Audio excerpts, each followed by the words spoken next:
वड़क्कम। लगेगी आग तो आएंगे कई घर जद में, यहाँ पर सिर्फ मेरा मकान थोड़ी ना है. தீப்பத்தி எரியும் போது இதில் பல வீடுகள் பத்தி எரியும். இந்த இடத்தில் என்னுடைய வீடு மட்டும் இல்ல, பல நபர்களுடைய வீடுகள் இருக்கிறது. இந்த வார்த்தைக்கான அர்த்தத்தை கொஞ்சமாக புரிந்து கொள்ளுங்கள். கடந்த 10 ஆண்டுகளாக எந்த தீயை ஹிந்து முஸ்லிம் என்கிற பிரச்சனையை வைத்து, எந்த தீயை வெறும் இஸ்லாமியர்களுடைய வீட்டில், வெறும் கிறிஸ்தவர்களுடைய வீட்டில் இவர்கள் பத்திரிய வைத்தார்களோ அதற்கான தாக்கம் உங்களுடைய வீட்டை தேடியும் வர தொடங்கிவிட்டது.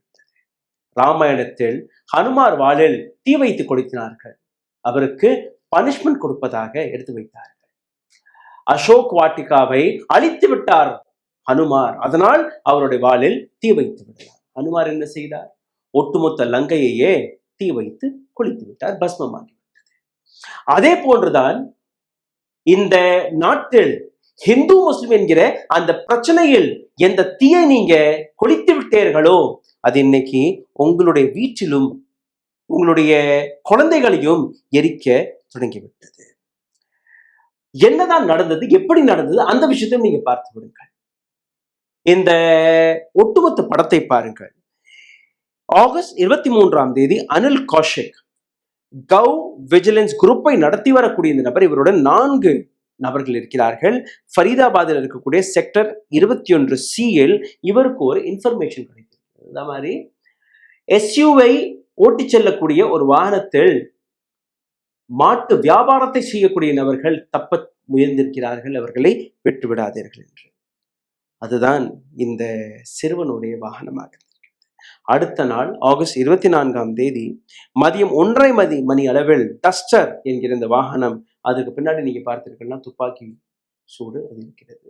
23ஆம் தேதி இந்த அப்பாவி குழந்தையை 12ஆம் வகுப்பு படிக்கக்கூடிய ஆரியன் மிஸ்ராவை சுட்டு கொண்டிருக்கிறார்கள். Harshad Gulati, the driver of SUV, panicked, thinking the cop were after them since his brother Sagar Gulati alias Shanky was wanted in attempt to. Duster ஓட்டி சென்ற இந்த டிரைவர் அவரை பின்தொடங்கி போலீஸ் தான் வருகிறது என்று அவர் நினைத்திருக்கிறார். காரணம், அவருடைய தம்பி சாகர் குலாட்டி, ஷாங்கி என்கிற இந்த நபர், அவர் ஒரு கொலை குற்றத்திற்காக வாண்டடாக இருந்த காரணத்தினால இந்த வண்டியை இன்னும் வேகமாக ஓட்டியிருக்கிறார்கள். சிவில் ட்ரெஸ்ஸில் யாரும் எங்களை பின்தொடங்கி விடுகிறார்கள் என்று. Changi, who was seated in the rear of the vehicle, urged Harshit to speed up. Changi அந்த வண்டியிலே இருந்திருக்கிறார், ஒரு கொலை குற்றவாளி. வண்டியை சீக்கிரமா ஓட்டு, ஏன்னா இவர்கள் என்னை சுட்டு கொண்டு விடுவார்கள், அரசு செய்து விடுவார்கள் என்று அந்த வண்டியை வேகமாக ஓட்ட சொல்லியிருக்கிறார். Vigilant open the fire at SUV. Palwal என்கிற ஒரு இடம் வரும், அந்த இடத்தில் இந்த கௌரக்ஷக் என்கிற தீவிரவாதிகள் ஓபன் ஃபயர் செய்து விட்டார்கள் இவர்களை பின்தொடங்கும் போது. Aryan Mishra, who was seated in the front passenger seat, front சீட்டில் அமர்ந்திருந்த ஆரியன் மிஸ்ராவிற்கு இந்த துப்பாக்கி சூடு கழுத்தில் பட்டிருக்கிறது. அதே இடத்தில் உயிரிழந்து விடுகிறார். Harshad stopped the car. Vigilant shot Aryan in his chest before fleeing. Harshad இந்த துப்பாக்கி சூடு பட்ட உடனேயே வண்டியை நிறுத்தி இருக்கிறார்.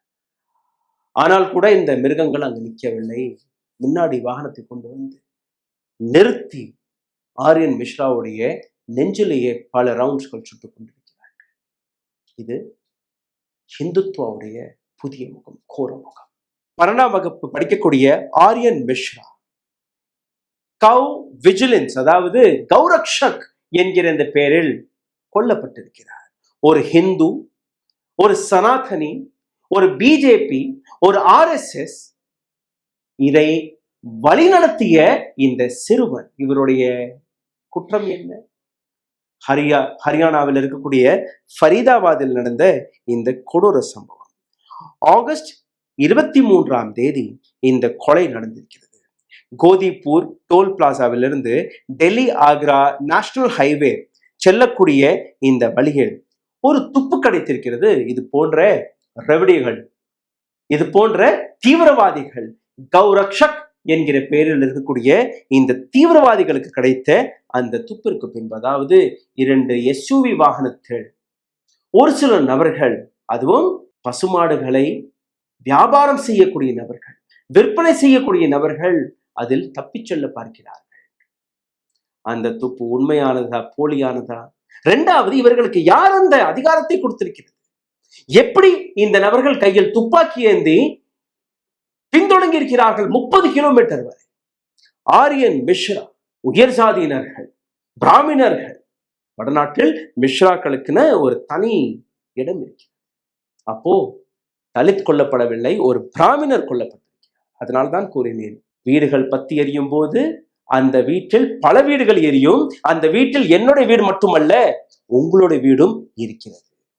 கடந்த 10 ஆண்டுகளாக நாங்க கூவி கூவி இந்த விஷயத்தை தான் எடுத்து வைத்தோம். ஆனால் இதை யாருமே செட்டைப்படுத்தவில்லை. வாட்ஸ்அப் யூனிவர்சிட்டியில வரக்கூடிய அனைத்து வெறுப்பு, அரசியல் வெறுப்பு பேச்சுகளை நீங்க ஷேர் செய்து. Suspects identified as Saurabh, Anil Kaushik, Varun, Krishna, Aadesh. இந்த 5 நபர்களுமே 30 கிலோமீட்டர் வரை ஆரியன் மிஸ்ராவுடைய வாகனத்தை பின்தொடங்கி இருக்கிறார்கள். கடைசியில் துப்பாக்கியால் சுட்டு கொண்டிருக்கிறார்கள். 5 நாட்கள் கழித்து, அதாவது ஆகஸ்ட் 28ஆம் தேதி இவர்களை போலீஸ் கஸ்டடியிலும் எடுத்திருக்கிறது. போலீஸ் கஸ்டடியில் எடுத்ததற்கு பின்பு நீங்க பார்த்தீர்கள்ல, எந்த விதமான சட்டங்கள், எந்த விதமான வழக்கை போட்டிருக்கிறார்கள். கௌரக்ஷக் என்கிற பேர் அங்க வரவில்லை, கிட்னாப்பிங் என்கிற பேர் வரவில்லை, மர்டர் என்கிற பேர் வரவில்லை. மிஸ் ஐடென்டிபிகேஷன் நடந்துவிட்டது. விஜிலன்ட் கௌரக்ஷக்கள் வழியாக மிஸ் ஐடென்டிபிகேஷன். போலீசார்களா, சட்டமா, நீதிமன்றமா, ஆர்மியா? யார் இந்த நபர்கள்? எப்படி ஒரு சிறுவனை இவர்கள் கொலை செய்யலாம்? எப்படி ஒரு இஸ்லாமியரை இவர்கள் கொலை செய்து வருகிறார்கள்? இங்க நடந்தது ஒரு ஹிந்து குழந்தை, பிராமணர் வீட்டு குழந்தை. அப்படித்தானே? அப்போ அந்த தீ எந்த அளவில் பத்தி எரிந்திருக்கிறது என்று நீங்க பாருங்கள். The suspect claimed that they were acting on information about cattle smuggler. However, their action raised serious question about the reliability of such intelligence and the border issues of civil taking law enforcement into their own hands. பிடிபட்ட இந்த நபர்கள் அனில் கௌஷிக், வருண், கிருஷ்ணா, ஆதேஷ், சௌரப், இது போன்ற நபர்கள் தன்னை கௌரக்ஷக் என்று கூறக்கூடிய நபர்கள் இவர்களிடம் இந்த கேள்வி கேட்டபோது, எங்களுக்கு இன்ஃபர்மேஷன் தவறாக வந்து விட்டது, எங்களுடைய இன்டெலிஜென்ஸ் ஃபெயில் ஆகிவிட்டது. இவர்களுக்கான ஒரு இன்டெலிஜென்ஸ், இவர்களுக்கான ஒரு சட்டமா? எப்படி என்று எனக்கு புரியவில்லை. எப்படி அந்த புல்டோசர் அரசியலை இவர்கள் செய்து வந்தார்களோ அதே போன்றுதான் இந்த கௌரக்ஷக் என்கிறார். இந்த இடத்தில் சீரியஸான விஷயம் என்னவென்றால், ஒரு சாதாரணமான சிவிலியன் லாவை, சட்டத்தை தன் கையில் எடுக்க தொடங்கிவிட்டார்கள். எப்படி ஹனுமார் வாளில் நீங்க தீயை வைத்து விட்டீர்கள், ஒட்டுமொத்த லங்கையை ஹனுமார் கொளித்து விட்டாரோ அதே போன்ற குரங்குகள் தான், அதே போன்ற ஹனுமார் தான். அந்த ஹனுமாரை நீங்க இன்னைக்கு இறக்கி விட்டீர்கள். அதுவும் அந்த ஹனுமாரை நீங்க கடவுளாக நேசித்து வந்தீர்கள். இந்த ஹனுமார் நெகட்டிவான ஹனுமார். சிந்தித்து பாருங்கள், எவ்வளோ சிவியரான, சீரியஸான சிக்கலில் இந்தியா மாட்ட தொடங்கிவிட்டது. Danger of vigilant justice where individual or groups often under GUS protecting cow engages in violence. கௌரக்ஷக் என்கிற பேரில், பசுமாடுகளை நாங்கள் காப்பாற்றுகிறோம் என்கிற பேரில் இது போன்ற கூட்டம், இது போன்ற மிருகங்கள் எந்த அளவில் தாக்குதல்களை நடத்தி வருகிறார்கள், இந்த அளவில் லா அண்ட் ஆர்டரை கையில் எடுத்து வருகிறார்கள். சமீபத்தில் மகாராஷ்டிராவில் 72 வயதான ஒரு முதியோருடைய கதையை நாங்கள் எடுத்து காட்டினோம். அதற்கான டிஸ்கிரிப்ஷன் லிங்கை போட்டு விடுகிறேன். எத்தனை பேர் அதை பார்த்தீர்கள்? எத்தனை பேர் அதை ஷேர் செய்கிறீர்கள்? யாருமே செய்வார்கள். எங்கள் போன்ற இண்டிபெண்டன்ட் ஜேர்னலிஸ்ட்கள் இது போன்ற ரிசர்ச் டாக்குமெண்ட் எடுத்து வைத்தால் கூட அதை ஷேர் செய்யக்கூட உங்களுடைய விரல் வேலை பார்க்கவில்லை. ஆனால் அதே நேரத்தில் தவறான ஒரு வெறுப்பை, ஒரு ஃபேக் நியூஸை உங்களுடைய வாட்ஸ்அப்பில் யாரோ அனுப்பிவிட்டால் அதை படபடவென்று நீங்க ஷேர் செய்து வருகிறீர்கள்.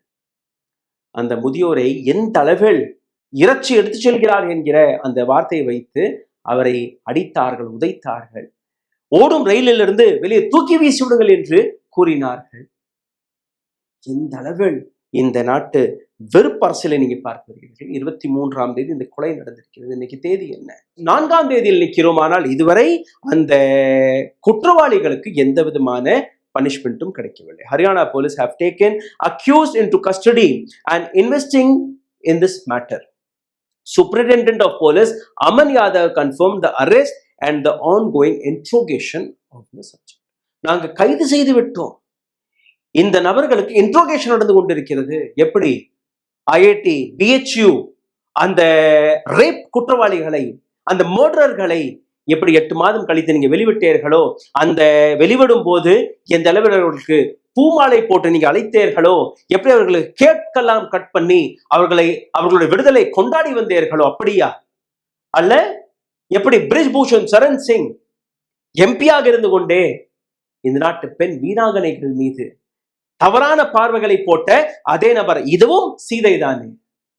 பெண் வீராங்கனைகளை சீதையாக நீங்க பார்க்கவில்லை, அந்த மிருகத்தை நீங்க காப்பாற்றி இருக்கிறீர்கள். எந்த அளவில் போலீஸுடைய சோஷியல் கான்டெக்ஸ்ட் இருக்கிறது, அதையும் நீங்க பாருங்கள். லீகல் எத்திக்கல் கன்சர்னும் நீங்க பார்க்க வேண்டும். The initial undergoes urgent need of strict regulation enforcement against vigilant group. கடந்த 10 ஆண்டுகளாக எத்தனையோ லிஞ்சிங் நடந்திருக்கிறது, எத்தனையோ கொலைகள் நடந்திருக்கிறது, எத்தனையோ தாக்குதல்கள் நடந்திருக்கிறது.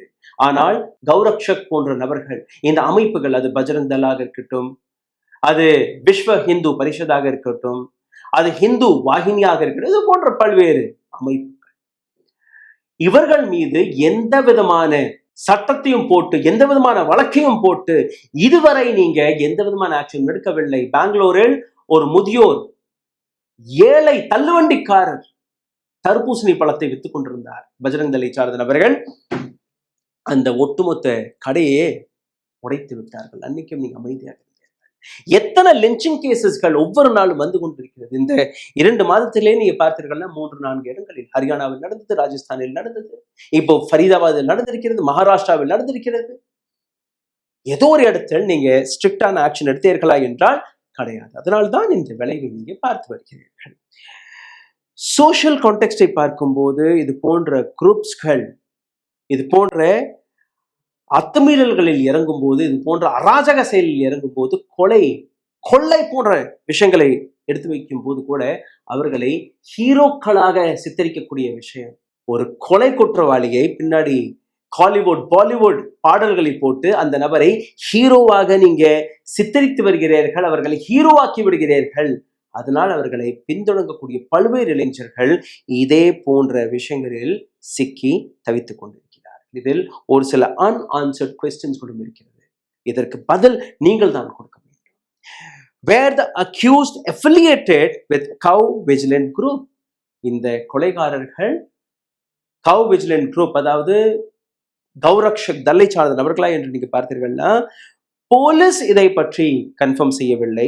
போலீசார்கள் நாங்கள் இன்வெஸ்டிகேஷன் செய்து கொண்டிருக்கிறோம் என்று கூறியிருக்கிறார்கள். ஆனால் பிடிபட்ட நபர்களே கொடுத்த ஸ்டேட்மெண்ட், அவர்களுடைய சோஷியல் மீடியா பக்கத்தில் நீங்க போய் பார்த்தீர்கள்னா, பிஜேபி, ஆர்எஸ்எஸ் இது போன்ற ஹிந்து அமைப்புகளில் நாங்கள் இருக்கிறோம், நாங்க கௌரக்ஷக் என்று தன்னை அழைத்து வரும். எப்படி இந்த மிஸ் அண்டர்ஸ்டாண்டிங் நடந்தது, அதற்கான விடயத்தை நீங்க பாருங்கள். ஆரியன் அண்ட் அவருடைய ஃப்ரெண்ட்ஸ் எப்படி கேட்டில் ஸ்மக்லராக மாறிவிட்டார், இதுவும் ஒரு கேள்வி கேட்கப்படும். எப்படி அந்த சிறுவனை நீங்க டார்கெட் செய்து கொலை செய்திருக்கிறீர்கள், அதற்கு பின்னாடி இருக்கக்கூடிய உண்மை என்ன, இது இன்வெஸ்டிகேஷனில் வரணுமா வரக்கூடாது? What led to the miss understanding, இது எல்லாம் நீங்க பார்க்கணும். could the incident have been prevented? இந்த இன்சிடென்ட்டை தவிர்த்திருக்க முடியுமா? நிச்சயமாக முடிந்திருக்கும். அப்படி போலீஸ் முதல் லிஞ்சிங்கில் இருந்து சீரியஸாக ஆக்ஷன்களை எடுத்திருந்தால், இது போன்ற நபர்கள், இது போன்ற தீவிரவாதி குண்டர்களை போலீஸ் உடனுக்குடன் கைது செய்திருந்தால் இது போன்ற இன்சிடென்ட்ஸ் நடந்திருக்காது. இந்த சீக்வென்ஸ் ஆஃப் இன்சிடென்ட், அந்த அக்யூஸ்களை நீங்க பத்தி படிக்கும்போது பார்க்கும்போது உங்களுக்கு தெரிய வருகிறது, they are ரெகுலர் அஃபெண்டர்ஸ். தொடர்ந்து இது போன்ற செயல்களில் அவர்கள் ஈடுபட்டு வருகிறார்கள். அரசாங்கம் இதில் என்ன செய்ய முடியும்? அரசாங்கம் இதற்கு பின்னாடி இருக்கக்கூடிய விஷயங்களை ஏன் சீரியஸாக எடுத்துக்கொள்ளவில்லை? அரசாங்கம் தன்னுடைய ஹிந்து முஸ்லிம் ப்ரொபகண்டா ஏஜெண்டாவை மட்டும் தான் பரப்ப பார்த்ததையுடைய இதை தாண்டி எதுவுமே இல்லை. இன்னைக்கு தீ அவர்களுடைய வீட்டில் பத்தி எரியும் போதுதான் அவர்களால் பதில் கொடுக்க முடியவில்லை. ஆரியன் மிஸ்ரா கொல்லப்பட்டு விட்டார். இப்போ கடந்த 10-12 நாட்களாக அந்த குடும்பம் தவித்துக் கொண்டிருக்கிறது. என்னுடைய குழந்தையுடைய கொலைகாரர்களை அவர்கள் மீது வழக்கை போடுங்கள், அவர்களை சிவியர் பனிஷ்மெண்டை கொடுங்கள் என்று. அந்த நபர்களை பற்றி கௌரக்ஷக் என்று கூட எங்களுக்கு தெரியவில்லை, நாங்க இன்வெஸ்டிகேஷன் செய்து கொண்டிருக்கிறோம் என்று ஹரியானா போலீஸ் இந்த பதிலை கொடுத்திருக்கிறார்கள். வரும் ஒரு சில மாதங்களில் ஹரியானாவில் எலெக்ஷன் வர இருக்கிறது. ஹரியானா மாநிலத்தில் இருக்கக்கூடிய பல்வேறு நபர்கள் பிஜேபிக்கு ஓட்டு போடுவார்களா? அங்க இருக்கக்கூடிய விவசாயிகள் கடந்த 200 நாட்களாக இதே புதுதில்லியின் பார்டரில் போராடி கொண்டிருக்கிறார்கள். செய்தி ஊடகங்களில் அந்த செய்தி வருகிறது. அவர்கள் ஓட்டு போடுவார்களா? பிரைம் மினிஸ்டர் மோடி இந்த தேர்தலுக்கு பின்பு மாற்றப்பட இருக்கிறார் என்று RSS ஏற்கனவே ஒரு தகவலை கொடுத்து விட்டார்கள். கசிந்து விட்டது அந்த விஷயம் இன்டர்னலாக.